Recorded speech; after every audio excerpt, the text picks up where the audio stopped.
Hello guys, bersama saya lagi dalam Alright Nopo Channel. So, kita tahu sahabat semua, Datuk Seri Anwar Ibrahim ya sibuk dengan lawatan kerja di negara China pada ketika ini.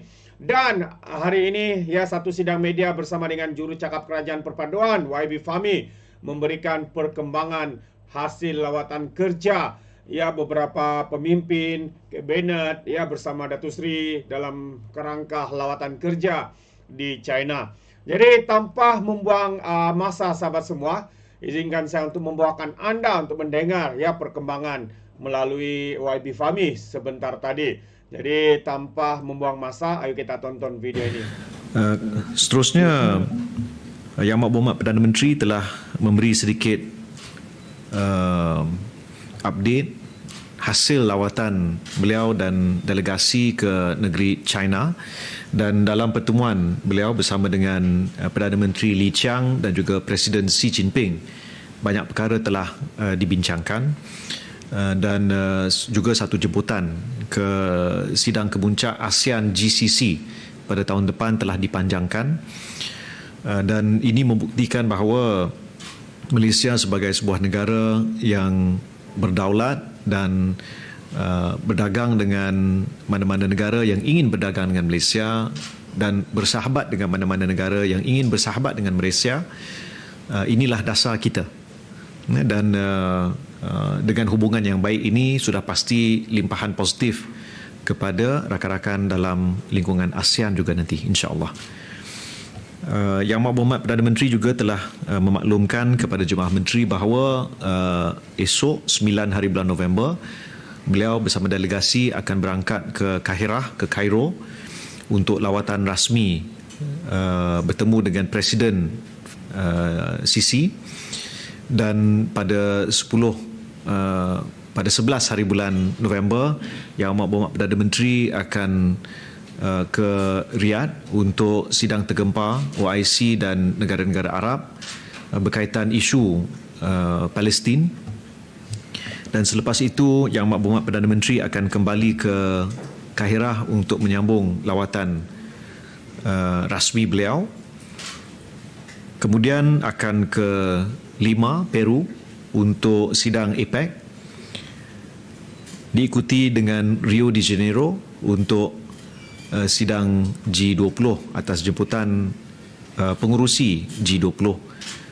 Kerana Malaysia selaku pengurusi ASEAN, kebiasaannya pengurusi ASEAN ada menerima jemputan daripada pengurusi sidang G20. Dan Yang Amat Berhormat Perdana Menteri dijangka kembali ke tanah air selepas pada lawatan tersebut. Dan yang perkara terakhir yang saya ingin maklumkan, hasil daripada mesyuarat Jemaah Menteri pada hari ini. Sebelum ni saya telah mengumumkan bahawa pada 22 hingga 24 November 2024 akan diadakan sambutan 2 tahun Kerajaan Madani, dan lokasi bagi sambutan ini telah diubah ke Kuala Lumpur Convention Centre, KLCC. Bukan lagi di MyTech tapi di KL Convention Centre. Dan tarikhnya tetap sama, 22 hingga ke 24 hari bulan November. Kemuncaknya adalah pada 23 hari bulan November yang akan dihadiri oleh Yang Amat Berhormat Perdana Menteri, Yang Amat Berhormat Timbalan-Timbalan Perdana Menteri, ahli-ahli jemaah menteri, dan juga semua anggota pentadbiran, ya, ketua-ketua jabatan agensi akan hadir, insya-Allah. Ini 4 perkara yang ingin saya sampaikan. Jadi saya buka soalan. Sila. YB, mungkin kenapa diubah daripada MyTech ke KLCC? Ya, ini telah dimaklumkan oleh KSN dalam mesyuarat hari ini. Antara lain mungkin faktor lokasi, faktor ruang. Ini antara pertimbangan yang telah diberikan, dan sudah pasti kita akan umumkan dalam masa terdekat program-program yang akan diadakan sempena program 22 hingga 24 hari bulan November nanti. Sila. Afternoon, YB. Emir Zainal from The Edge. If I may ask my questions in English. Sila, saya akan jawab dalam bahasa Melayu. Okay. I've got several questions on the award to U-Mobile for the second 5G network. We understand that you were not involved in the MCMC's decision to award them. But when can we get U-Mobile to show their detailed proposal with regards to the rollout and also its financial proposal? Because many analysts have pointed out that they will need external funds to invest in the infrastructure. Baik. Jadi banyak daripada penelitian di pihak MCMC telah dilakukan secara bebas, independen, pasukan bebas yang telah meneliti dari segi keuangan dan juga dari segi teknikal.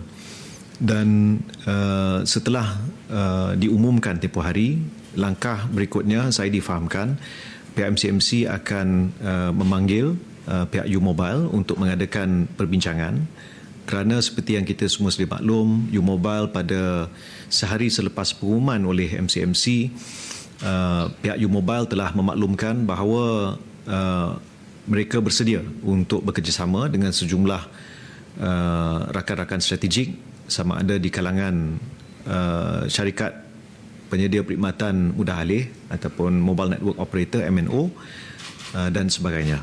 Jadi kita tunggu pertemuan itu dulu. Pihak MCMC akan mendapat maklum balas daripada pihak U-Mobile, apakah perancangan mereka, perbincangan mereka, dan mungkin selepas pada itu akan ada makluman susulan. What will happen with the arrangement with DNB? Who will buy U-Mobile stake in DNB when they sell out? And how does the regulator plan to equalize grounds between DNB punya arrangement and also U-Mobile apart from the same amount of spectrum? Ya, jadi saya difahamkan kerana DNB bukan lagi di bawah jagaan Kementerian Komunikasi, tapi secara umumnya apa yang telah dibincangkan sebelum ni, lembaga pengarah DNB perlu mengadakan mesyuarat untuk memberi pertimbangan kepada apa yang perlu pihak pemegang-pemegang saham yang telah melengkapkan perjanjian pegangan saham ataupun shareholding agreement SHA, apakah langkah berikutnya. Jadi proses untuk melupuskan pegangan, pihak mana yang akan mengambil alih pada kadar berapa. Jadi ini saya percaya akan diputuskan oleh lembaga pengarah DNB nanti. So that hasn't been decided yet lah. Saya tidak ada, DNB bukan bawah jagaan saya, dan saya belum adakan sebarang perbincangan dengan pihak DNB. Thank you, YB. Follow up on the questions. Baik. So means like there'll be another meeting. So there's no condition attached for now for U-Mobile. I mean, Ada. so can you like Yeah. reveal the deadline? Maybe how they gonna roll out the second network? Ya, tapi saya rasa agak pramatang untuk saya maklumkan apa-apa syarat yang akan dikenakan. Memang kalau kita lihat pengalaman sebelum ini bila kita menyaksikan penggabungan antara Celcom dan juga Digi, penggabungan itu datang dengan sejumlah syarat yang dikenakan oleh Badan Kawal Selia, yakni MCMC. Sudah pasti dalam malah kalau kita lihat dalam pelaksanaan rangkaian 5G pertama di bawah DNB juga ada dikenakan syarat-syarat tertentu, dan bagi rangkaian kedua sudah pasti akan ada syarat-syarat tertentu yang akan dikenakan. Tapi apakah syarat-syarat tersebut, kita kena melalui proses dulu. Pihak MCMC kena memanggil pihak U-Mobile untuk memahamkan apakah perbincangan terkini di antara pihak U-Mobile dengan mana-mana syarikat yang ingin bekerjasama dengan pihak U-Mobile. Dari situ beberapa pertimbangan akan diberikan, kerana kita perlu sedar mekanisme yang akan dikenakan bagi rangkaian kedua ni adalah melalui pegangan spektrum, spektrum holding. Dia sama ada melalui apa disebut sebagai apparatus assignment ataupun spectrum assignment. Jadi kedua-dua ni adalah instrumen yang ada dalam tangan MCMC, dan dalam meneliti apakah cara yang terbaik, maka di situ MCMC boleh mengenakan syarat-syarat tertentu. Tapi macam saya sebut tadi, pramatang untuk saya sebut secara terperinci apakah syarat-syarat yang dimaksudkan. Tapi kita boleh ambil pengalaman apa yang berlaku dengan Celcom Digi dulu. pelupusan anak syarikat seperti Yudu, mengembalikan spektrum. Jadi ada beberapa perkara yang MCMC boleh mengenakan untuk memastikan tidak berlaku satu keadaan yang tidak seimbang dalam ekosistem.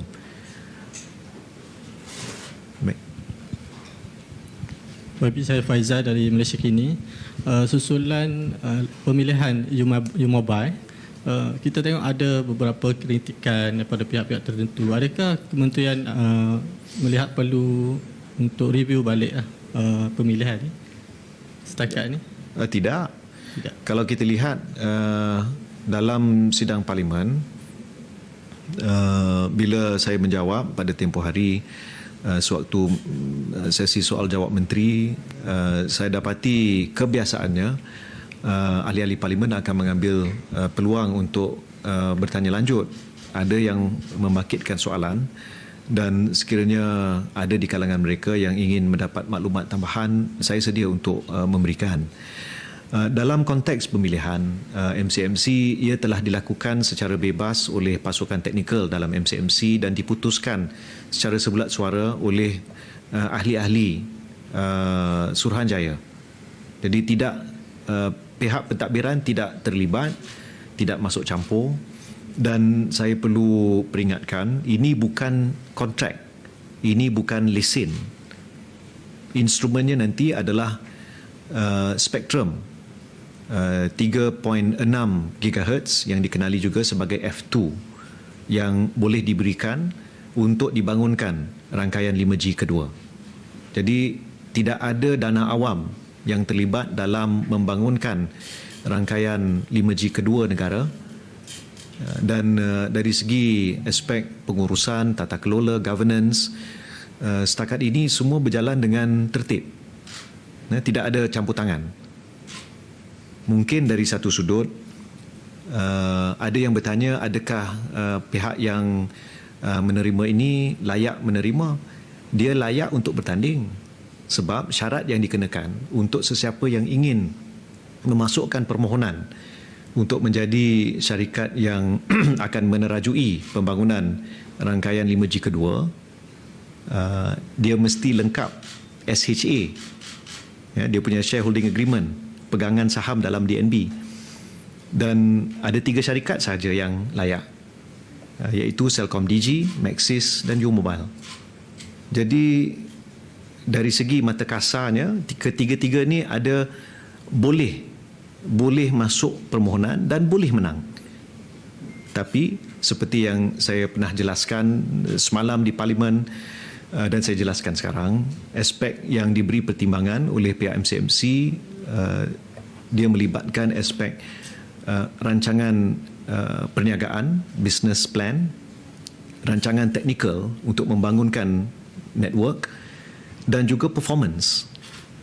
Kerana pihak MCMC melihat ada kewajaran meneliti sama ada tahap kepuasan di kalangan pengguna sedia ada ataupun keupayaan syarikat tersebut untuk menyiapkan kerja-kerja projek-projek yang telah diberikan oleh MCMC sebelum ini. Jadi kita lihat secara keseluruhan.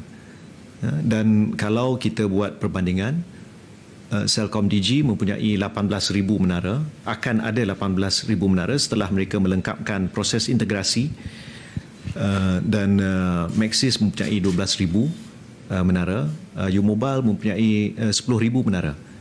Jadi tidak terlalu jauh berbeza. Jadi ketiga-tiga syarikat ini layak untuk masukkan permohonan dan ketiga-tiga layak untuk diangkat dan dipilih untuk membangunkan.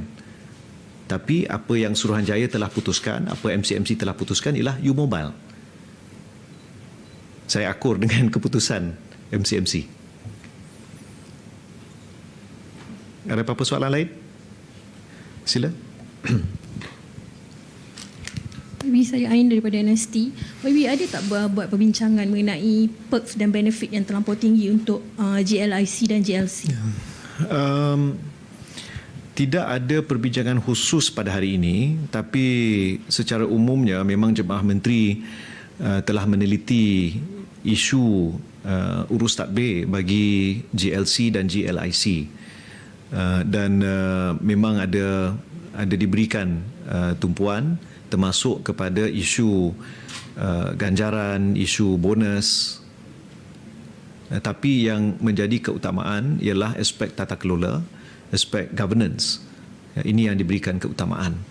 Dan setelah kita pinda akta audit yang membolehkan ketua audit negara melakukan audit terhadap mana-mana entiti yang menerima dana awam, kita percaya aspek-aspek pengurusan dan juga tata kelola, aspek governance ni bagi GLC, GLIC kita harap akan bertambah baik.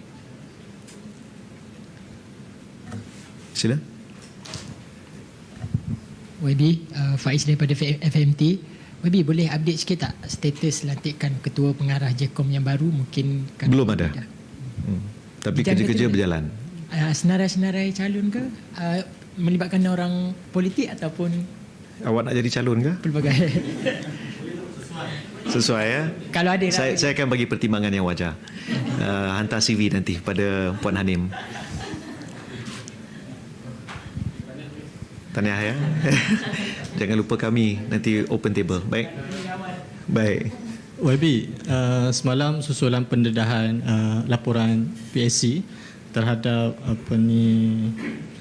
jadi soalan saya ada, kerajaan bercadang untuk mengkaji keperluan mengekalkan Majlis Profesor Negara susulan laporan PSC yang diberikan semalam. Ya, perkara ini tak dibincangkan dalam mesyuarat Jemaah Menteri. Tapi sebelum ini Yang Berhormat Perdana Menteri pernah memberi teguran yang keras tentang cara mungkin beberapa perkara diuruskan. Tapi belum ada kata muktamad ataupun setidak-tidaknya dalam beberapa mesyuarat kebelakangan ini belum dibangkitkan. Baik, kalau tak ada apa-apa perkara lain, saya ucapkan terima kasih. InsyaAllah kita jumpa Jumaat depan. Assalamualaikum. Terima kasih.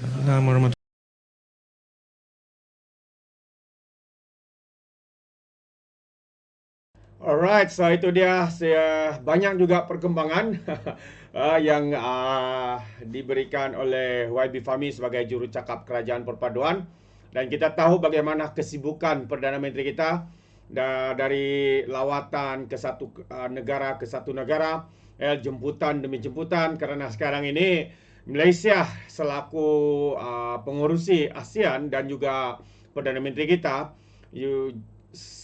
juga ya sebagai pengurusi ya akan mendapat jemputan demi jemputan ya untuk bersama-sama seperti mana yang dinyatakan oleh YB Fahmi. Jadi kita mengharapkan kesihatan, kekuatan, keselamatan Perdana Menteri kita terus terjaga supaya dapat mengemudi ya negara kita hari ini yang semakin menunjukkan signal positif, khususnya ya di dalam pembangunan ekonomi ya negara kita yang semakin mendapat pengiktirafan daripada negara-negara luar dan negara-negara besar, China seperti Rusia juga, dan banyak lagi negara-negara lain.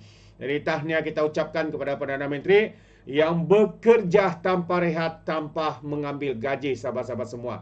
Gaji itu diberikan kepada rakyat ya untuk mengurangkan kos negara supaya rakyat itu menjadi keutamaan. Tahniah. Walaupun banyak yang cemburu, banyak yang menyindir, tapi abaikan sindiran itu kerana kita tahu mereka boleh dianggap sebagai politikus sampah masyarakat. Itu pandangan saya. Bagaimana dengan anda sahabat semua? Anda boleh berikan komen di dalam ruangan komen. Jadi terima kasih. Izinkan saya untuk mengundurkan diri. Dan seperti biasa, peribahasa mengatakan, tapapan kangkap, 2 ton keinginan. Dalam bahasa Melayunya, tepuk dada, tanya selera. Sekian saja daripada Alright Nopa Channel. Saya kita berjumpa lagi. Bye-bye.